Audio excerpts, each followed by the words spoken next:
Hello and welcome to today's webinar, Red Hat OpenShift Container Platform on AWS. Our speakers today are David Duncan from AWS, Nicholas Gerasimatos from Red Hat, and William B. Hilton from the state of North Carolina. David, the floor is now yours. Thanks a lot. Let's go over what we're going to review in our topics here. We're going to talk about the joint product offerings, what AWS has and Red Hat.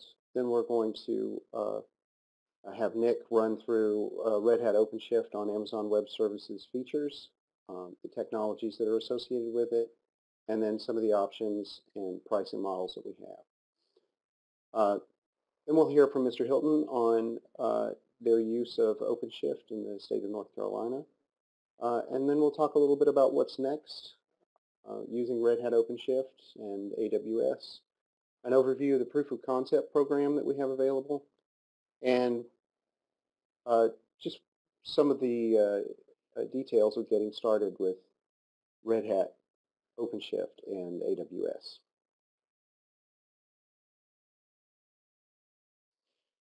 So to begin with, let's talk a little bit about this collaboration. So Red Hat and Amazon Web Services provides a complete enterprise-class computing environment, and it's both simple and scalable. You can both scale up and scale out depending upon your requirements. Amazon Web Services and Red Hat Enterprise Linux give organizations access to a secure and easy management platform, and together we meet the changing needs of your business. OpenShift on Red Hat gives you the power and flexibility of having your own cluster backed by Red Hat engineering, operations, and support. And deploying that on AWS gives you the added scalability of the AWS platform. Hosting OpenShift on AWS brings you cost-effective security, reliability, and performance.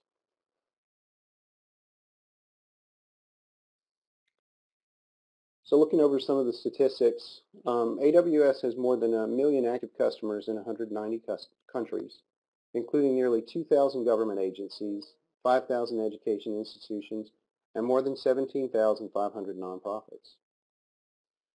Our trusted advisor provides real-time guidance to help you provision your resources following AWS best practices, and has saved customers over $350 million based on 2.6 million AWS Trusted Advisor notifications.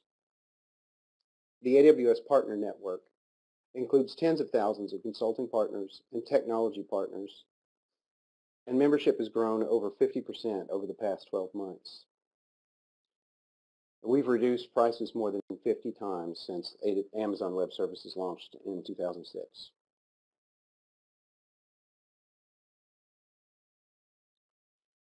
So a decade ago, you probably wouldn't have spoken about cloud, microservices, the Internet of Things, or even containers. We didn't have practices for continuous integration, continuous delivery, or DevOps, and certainly not ChatOps. So AWS has come a long way since that first blog post announcing S3 10 years ago. AWS has been continuously expanding its services to support virtually any cloud workload, and it now has more than 50 services that range from compute, storage, networking, database analytics, application services, deployment, management, and mobile. In 2011, we released over 80 significant services features. In 2012, nearly 160. In 2013, 280. And in 2014, we launched 516. In 2015, we launched 722 new services and features, up nearly 40% year over year. When you look at an EC2 provisioned IOPS volume, you'll see that a single volume itself can range in size from 4 gigabytes to 16 TB, and you can provision up to 20,000 IOPS per volume. An instance is capable of delivering up to 48,000 IOPS per instance with consistency. The AWS global infrastructure is comprised of 35 availability zones in 13 geographic regions worldwide, with another 4 AWS regions and 8 availability zones coming online throughout the next year.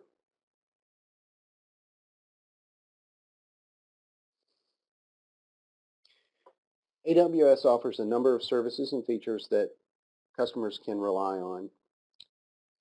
This includes a number of frameworks, development management systems, analytics offerings, and methods for connecting back to your on-premises infrastructure like Direct Connect or virtual private gateways.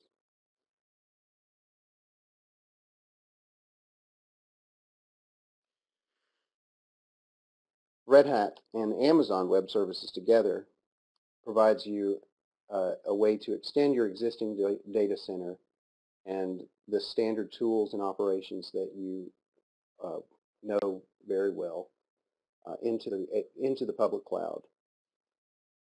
We have a number of tools for connecting those resources together, such as Direct Connect, ways of importing and exporting virtual machines so that you can use those same technologies in the public cloud, templates for actual deployments, and methods for handling identity and access management that provide you a seamless integration with your authentication methods and access controls from on-premise to your Amazon cloud.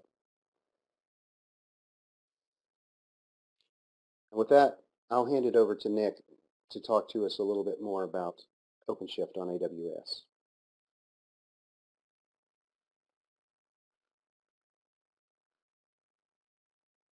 Thanks, David. Good morning, everyone. Thank you for joining. My name is Nicholas Gerasimatos, and I am a cloud evangelist for Red Hat, and I'm here to talk to you today about running Red Hat OpenShift platform on Amazon Web Services, specifically Red Hat OpenShift Dedicated. I'm sure most of you already know who Red Hat is, but for those that don't, I'll cover the basics. Red Hat is the world's #1 leading provider of commercial IT products and solutions based on open source software. We've been trusted in the industry with Amazon Web Services for more than 9 years. We have approximately 9,000 employees currently and are rapidly expanding. Red Hat has a worldwide presence, which allows us to provide enterprise-grade support, software updates, and critical vulnerability fixes rapidly. In fact, we have a track record of releasing a fix within 1 calendar day of a critical vulnerability being made public. The short story is we provide a stable and trusted platform for more than 90% of Fortune 500 companies, helping our enterprise customers achieve a 99.9% uptime.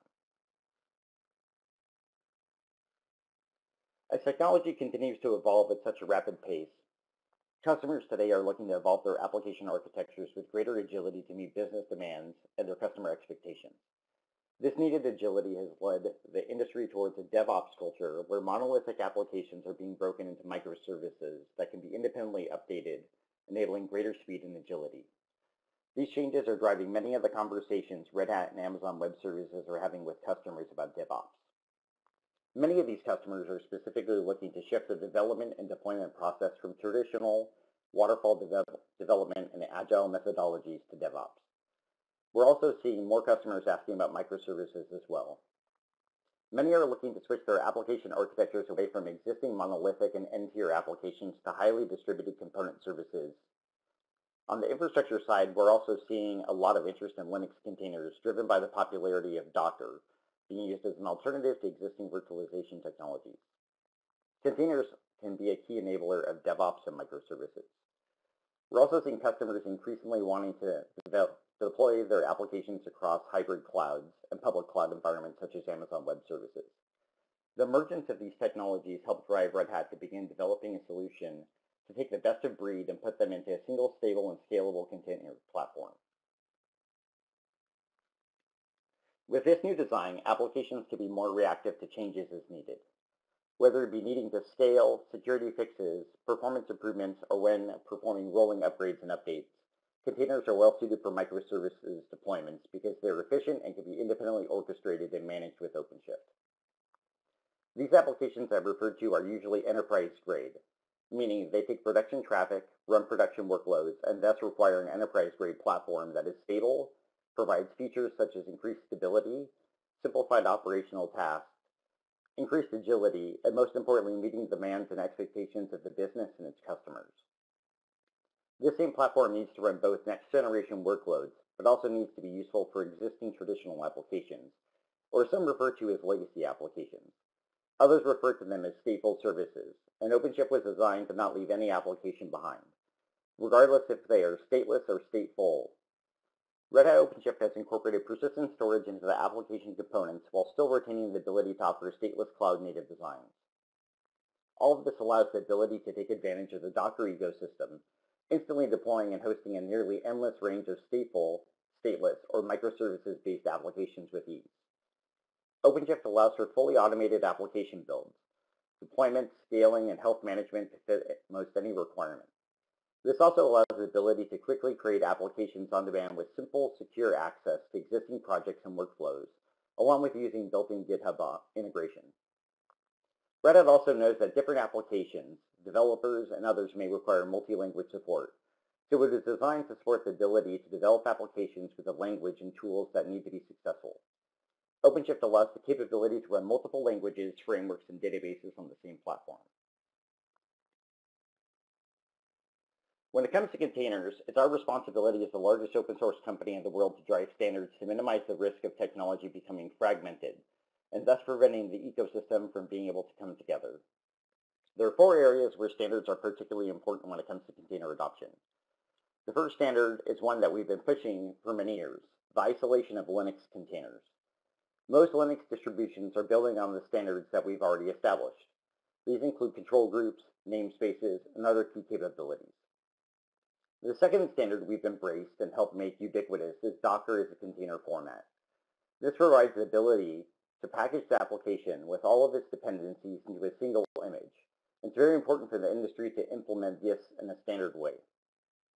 If everyone could rally around a single format for application, distribution, delivery, and deployment, it will make the delivery of container-based applications much easier. The third standard we've adopted is Kubernetes. Kubernetes is an orchestration framework that solves a number of problems. Kubernetes allows you to describe an application as a combination of multiple containers working together, so you can instantiate an application to meet scale requirements and make sure that the container components and microservices working together can talk to one another without broadcasting to everyone else in the world. This is done through isolation at the application level. Orchestration also delivers basic scheduling across a cluster of hosts, which is necessary if you have many applications or hosts in a multi-tenant distributed environment. Kubernetes comes to the rescue of putting order into something that would otherwise be chaos. Red Hat specifically embraced Kubernetes because it's a proven technology, it's open source with a well-thought-out governance model. In fact, Red Hat is the second largest contributor in the Kubernetes project. Kubernetes is also very flexible and extensible. It can provide a consistent orchestration standard across many different compute environments, from on-premise to Amazon Web Services, and at the same time be optimized for each of these environments. This allows for us to provide a reliable experience while at the same time offering consistency to enterprise IT, which is a critical requirement for them to combine modernizing legacy applications while pushing innovations forward. Finally, it's important to standardize on a protocol for exchanging, consuming, and publishing a container content. The container registry and its repository protocol is what you would use to publish and consume containers. Having a standard that supports the ability to federate multiple registries is very important to our customers and partners. As you can see, these standards provide consistency for complex technologies that need to work together. Some in the market believe you only need Docker to adopt containers. In reality, Docker is one important piece of a larger set of requirements that have to work together to deliver an enterprise-grade experience. The primary difference is that most other platforms are project-focused on the runtime, whereas only OpenShift includes both the runtime container as well as the REST API, coordination, and web interfaces to deploy and manage containers. Red Hat OpenShift platform has native support for Docker containers and Kubernetes orchestration. When combined with Red Hat Enterprise Linux operating system, it can support web scale and enterprise container applications from the OS to application runtimes. It's also portable across 4 infrastructure footprints: physical, virtual, private cloud, and Amazon Web Services. OpenShift on Amazon Web Services allows you to take advantage of the most advanced container platform solution available, running on the largest Red Hat certified cloud services provider, Amazon Web Services. OpenShift Dedicated provides you with a flexible application platform running in an isolated environment on Amazon Web Services. Red Hat and Amazon resources provide award-winning support and professionally manage the OpenShift infrastructure, allowing you to develop and manage powerful applications while we manage everything else, letting you focus on what matters most. Currently, we support the regions of Asia Pacific, EU, US East, and US West.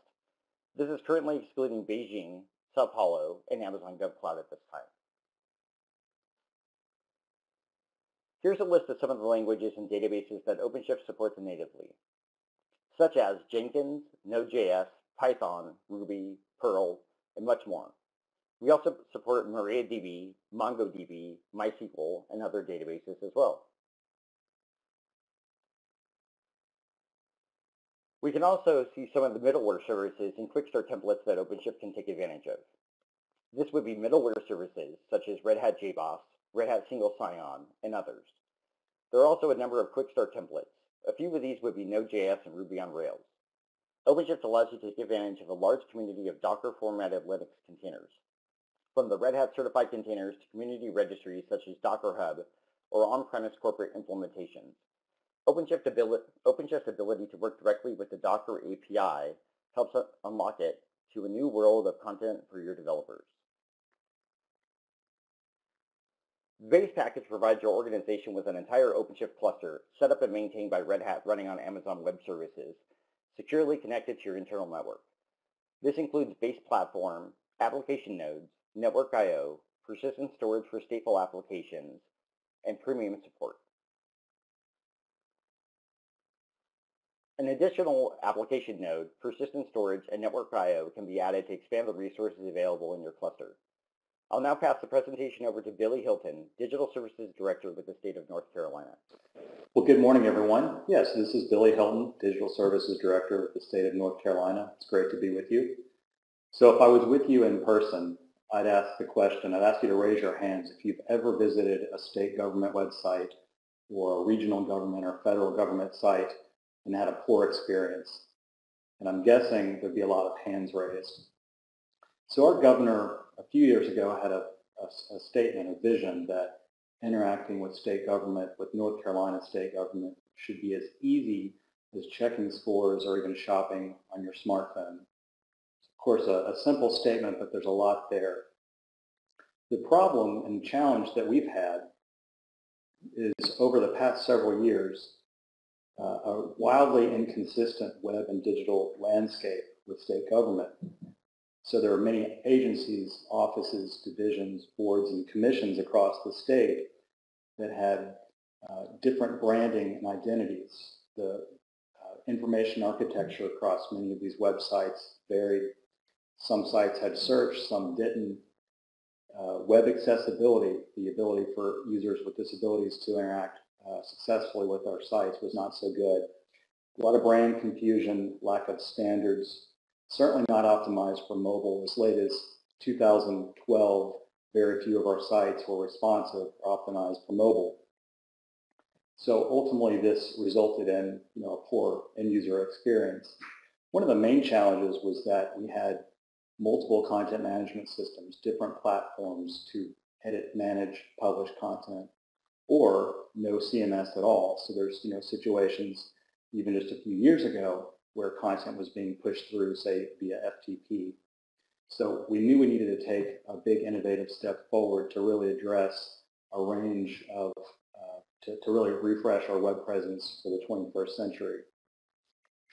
So work groups came together across the state, bringing in IT, communication professionals from different agencies. And we determined that ultimately what we were looking for was a unified, consistent experience across multiple agencies, multiple divisions, and a streamlined content presentation experience that wasn't so disjointed as you move through different parts of the government. The team came up with an open source solution. We determined that Drupal, the CMS, was the right framework for us. So we deployed a multi-site Drupal solution with the support of a vendor using a tool called OpenPublic, which brought in some government-flavored modules. There was still one issue here, and that was with our state government, there's not a culture around DevOps, around the dev staging production configuration process. In fact, we really didn't have a lot of the infrastructure and kind of middleware support needed for the modern web. So for example, no dedicated MySQL DBA or Apache sysadmin. Storage and other infrastructure pieces were very expensive. So what we did was look, right here in our backyard in Raleigh, and partnered with Red Hat and deployed the OpenShift dedicated node platform. And what that's done, it's really enabled us to really quickly over the past just about a year and a half transition a great deal of key state government websites over to this new platform. So that would be, nc.gov, our state portal, the governor's office, many of our cabinet agencies, several other offices and divisions. And by having a platform as a service that allowed few folks to manage this space and add, say Jenkins for continuous integration or Varnish server caching, the aliases very rapidly needed for dev, staging, and production. That allowed us to certainly save money. We needed fewer full-time employees to shift a little bit toward a DevOps culture that enabled the rapid deployment of sites and just kind of shift our overall culture with how IT interacted with communications and marketing across many different agencies to think more about citizen engagement and not so much the technology and IT part.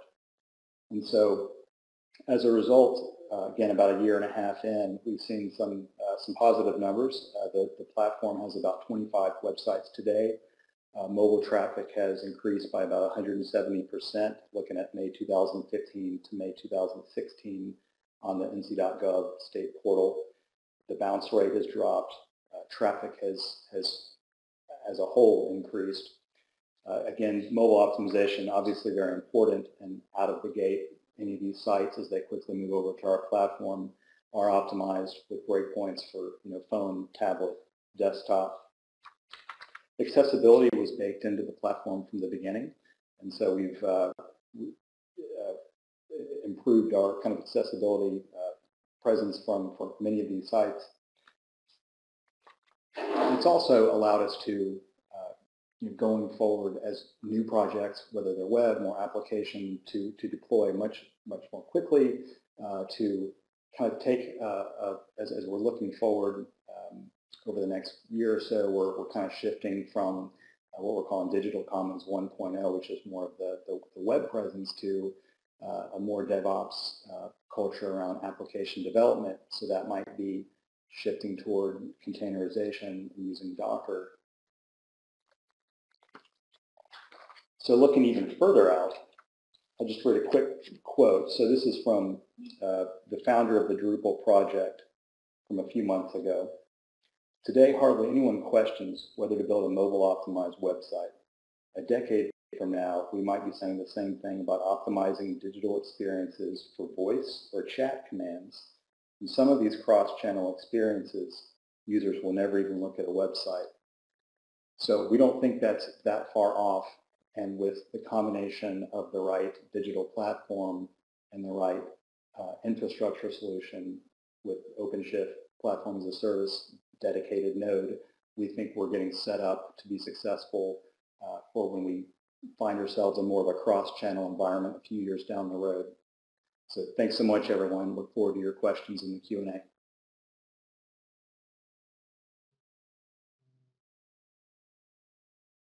Thanks so much, Billy. That was a super story. So what's next? So when you first configure your OpenShift on AWS, you'll access your OpenShift using your own Red Hat subscriptions. Pre-existing Red Hat subscriptions can easily be moved to the Amazon Web Services EC2 Elastic Cloud.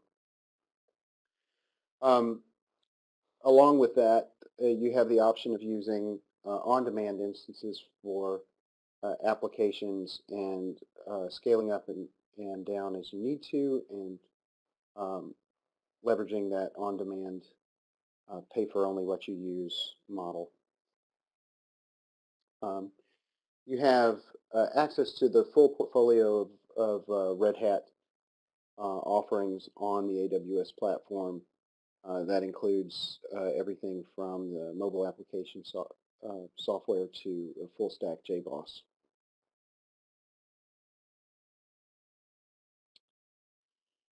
So in collaboration with Red Hat, Amazon Web Services, and Amazon Web Services advanced consulting partner Rain Cloud, we've put together a proof of concepts program along with a quick start configuration that you can use to get up and running fairly quickly on AWS with OpenShift. And if you have a proof of concept that you actually want to provide back to or run on AWS, we have a program in which you can submit that POC for funding back to your organization in support of that. So the quick start itself is an automated configuration that provides you the ability to run key technologies on the AWS platform and bring them up in just a few minutes. It also provides you a reference architecture that you can review so that you can implement those best practices in your own models. Moving on, if you have any questions or concerns about this, we'd like to hear everything you have. We are taking feature requests today as well, so just let us know what it is that you're looking for. So I see a question here from Ryan on what are the main benefits of using OpenShift containers.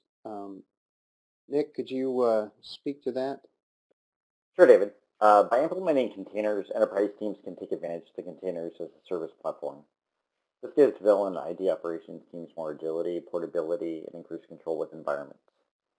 We have noticed actually developers are excited to use containers as it gives them the ability to quickly build and ship applications. So since containers are portable and can run in any environment, that's actually a way for them to move through development, test, staging, and QA into production. This actually accelerates application lifecycle, so allowing them to focus on more of their code and applications, worrying less about the underlying infrastructure the applications are being deployed on. OpenShift also allows and empowers IT operations to manage and secure their environments without slowing down a developer lifecycle process. As a container as a service platform can be configured to be self-service. OpenShift increases that security by integrating with LDAP and AD. We also have OAuth as well. And Nick, something else I'll let you speak to is Faisal asked if there was a community version of OpenShift.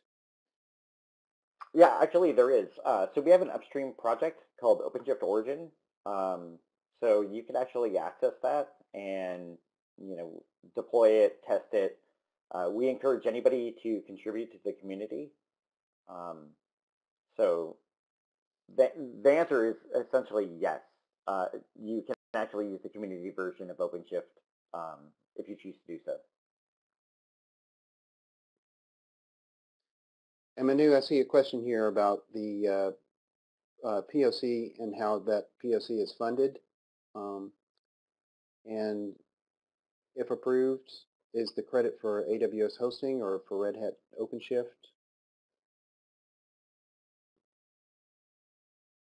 So I'll take that question. I see Manu actually can't respond back to that. So I believe the credit is for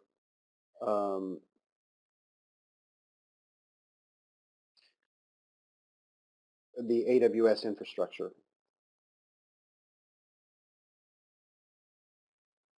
Yeah, and David, just to expand on that, so Red Hat OpenShift Dedicated is a premium service, but obviously the proof of concept that's available on Amazon Web Services allows individuals to try OpenShift, get hands-on experience with features, basically experience the simplicity, and really, for the most part, give them the ability to test drive.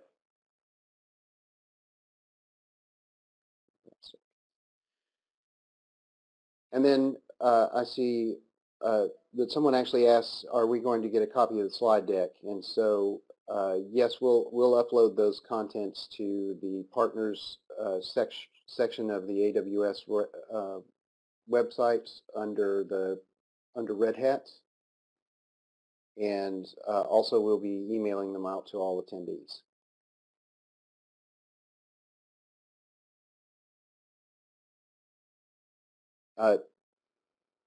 And I see someone asked if there was going to be a demo on how to deploy OpenShift. There will not be a demo in this particular webinar. However, we do encourage you to review the Quick Start and use that to deploy it in your own environment.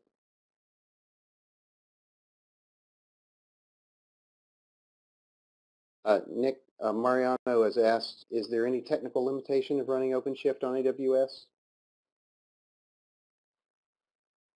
Currently, there's actually no technical limitation for running OpenShift on AWS, as long as it's supported in the Docker format.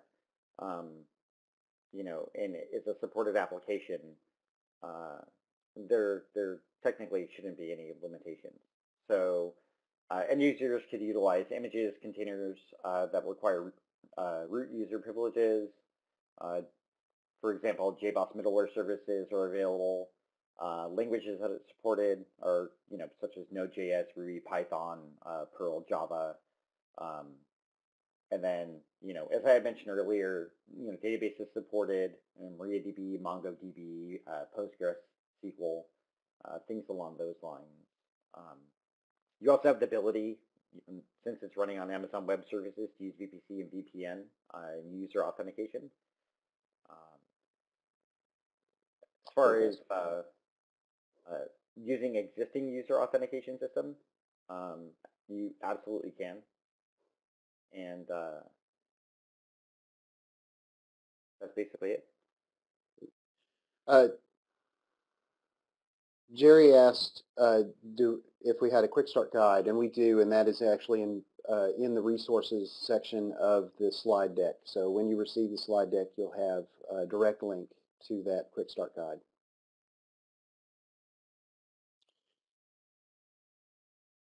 And then I see Joe asked if we're interested in the POC, how do we get started? There is a in the partner section of the AWS website, there is a POC link, and you can send through that Contact Us page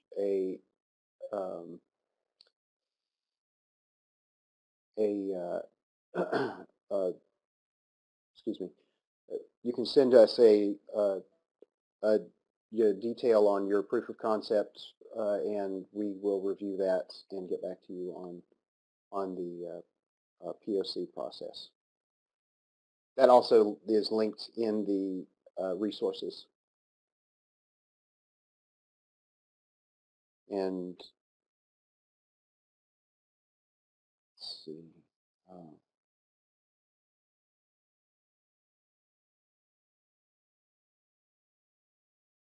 So, Nick, another question here I see for you is what continuous integration tools does OpenShift on AWS support?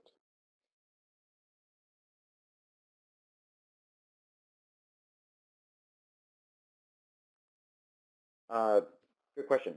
So you could actually use Jenkins, Git. There's actually a number of CI and CD tools that OpenShift supports currently. You can do things like source to image if you choose to do so. We're actually going to be releasing features where you can take multiple branches and actually combine them for source to image. So if there's any specific CI tools that you're looking for as far as integration, my contact info will actually be in the slide deck. So I encourage you to reach out to me. I could give you a call or whatever you're looking for, and we could actually talk about specific CI tools that you're looking for.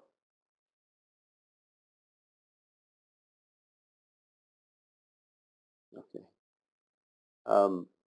it's a great question for you as well, Nick. So Cassius asked, do we have full access to the masters, or is it obfuscated in any way? So since it's actually managed by Red Hat, you don't technically have direct access to the masters from a manageability perspective. So technically it's obfuscated.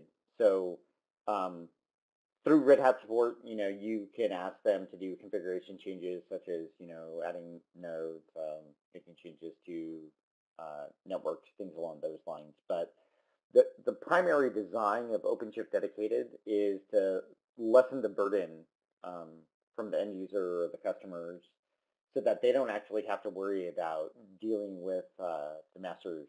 So you don't actually get access to the masters or the minions or nodes. So at least not currently.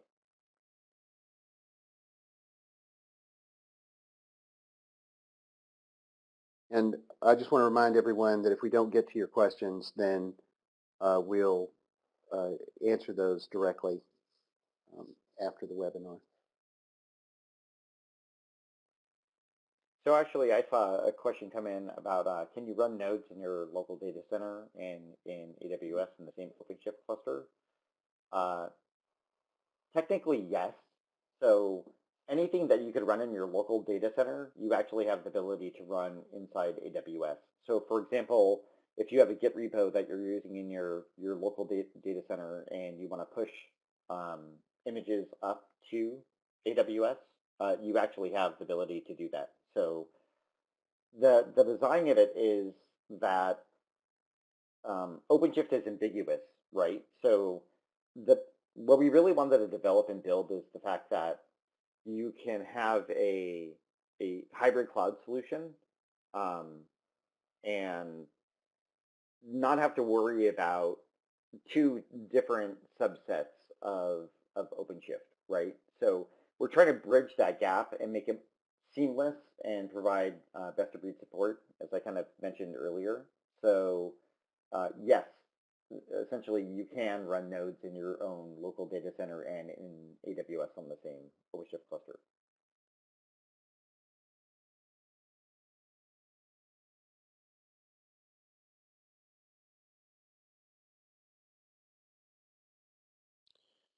Okay, and Eric asked if Amazon has deployment teams that could assist with transition. So I just want to point out that both Amazon and Red Hat have professional services teams that can assist you with your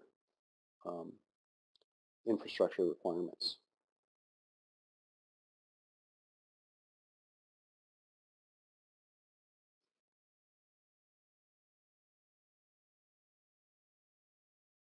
And we'll just say if you register for the proof of concept, we'll get you the OpenShift evaluation licenses and the $2,000 AWS credits.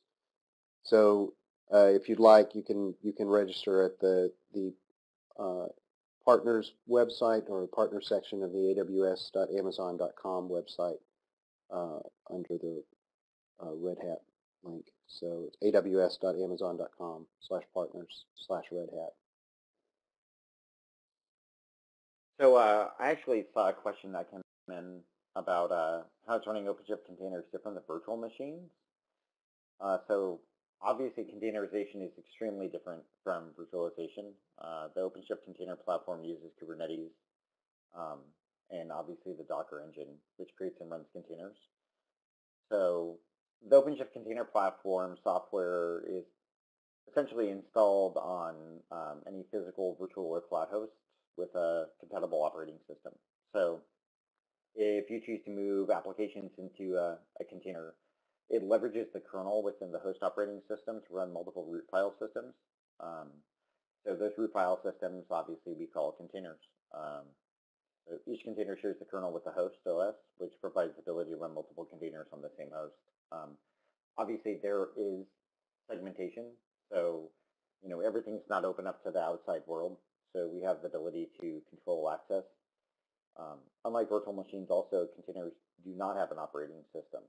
So there was another question that came in, and they were asking, does the container package actually run a full operating system? And the answer to that is no. It shares the underlying kernel with other containers. So containers running on a host, they're completely isolated. So the application running on the same host are unaware of each other.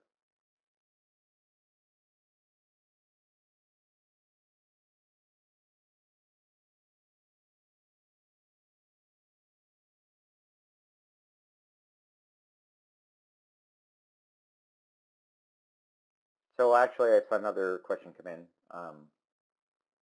and they basically are wondering how exactly does OpenShift manage infrastructure. So the OpenShift container platform isn't focused on managing your infrastructure. The platform, which is infrastructure agnostic, as I mentioned before, trying to bridge that gap for hybrid, manages your application, helps ensure that they can run smoothly. So regardless of the underlying infrastructure type, it gives you the ability to be agile, portable, and provides the ability to control. So your IT operations team is still responsible for managing the actual infrastructure, but it still allows you to move towards a DevOps type of mentality, and then remove the underlying infrastructure management, right? So OpenShift Dedicated, the point of it is to run on shared hardware on AWS or within your own data center. It's another question had asked, can you run it in your own data center? Yes, you can run it in your own data center, and you can run it on AWS. So, and it's actually not, it is dedicated to a single customer, but it is obviously multi-tenant. So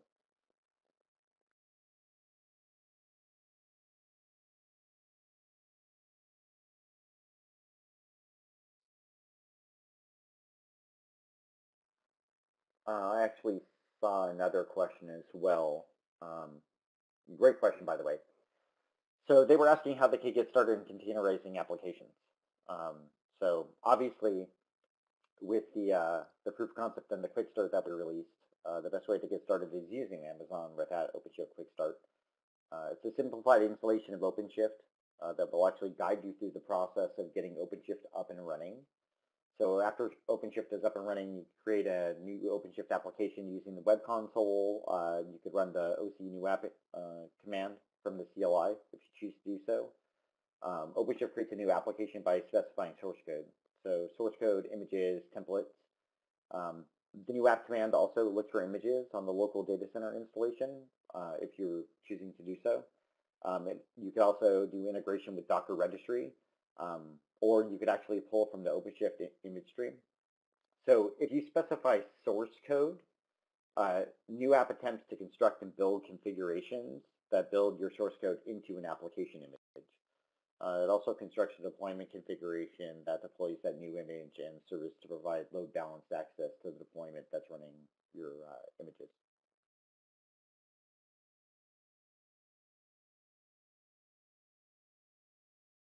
So Nicholas, I see what's next for AWS and Red Hat from Joe.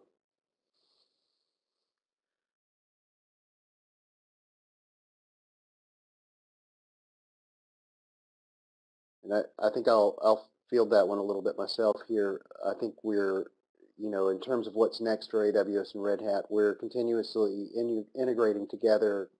We are a strongly collaborative partnership, and we expect to bring many more things to bear on the on the AWS infrastructure, and to create joint offerings moving forward that are strongly directed by all of our customer needs.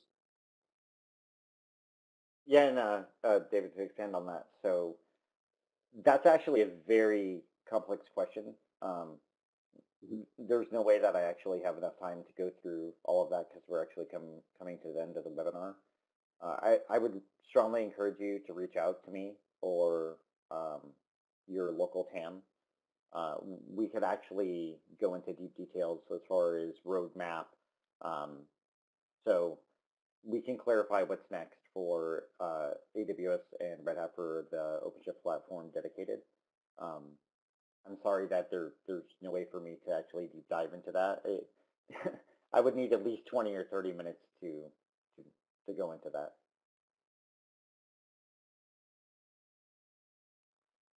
So I also see another question. It's a question / comment. So they actually were asking or stating that they definitely have to re-architect their application to migrate to OpenShift to make their app compatible. So they're actually asking where information and documentation is located. Some of that information is going to be disseminated in the slide deck that we're going to be sharing.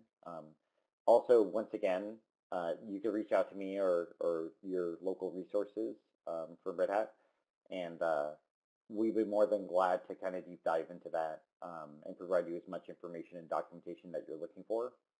Also, I encourage you to go to the OpenShift dedicated website. It's actually pretty simple. It's openshift.com/dedicated. You could find a wealth of information that's located there. So, short stories, you could reach out to me if you choose to do so, or you could actually take a look on the openshift.com dedicated website.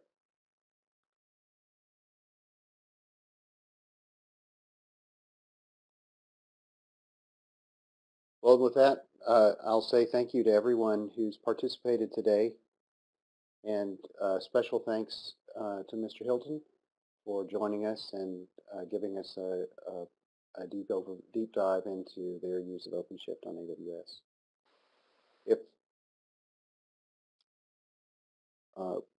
If you'd like, reach out, like Nicholas said, to either Nicholas or myself, David Duncan, and we'll put you in touch with the right resources to get you what you need. Great, and thank you also to our presenters for a fantastic, great presentation, and to the audience for taking the time today. Within the next 2 days, you will also receive a follow-up email containing both links to the slide deck and the recording. Again, thank you for your attention and engagement, and we look forward to seeing you at the next webinar. Thank you again.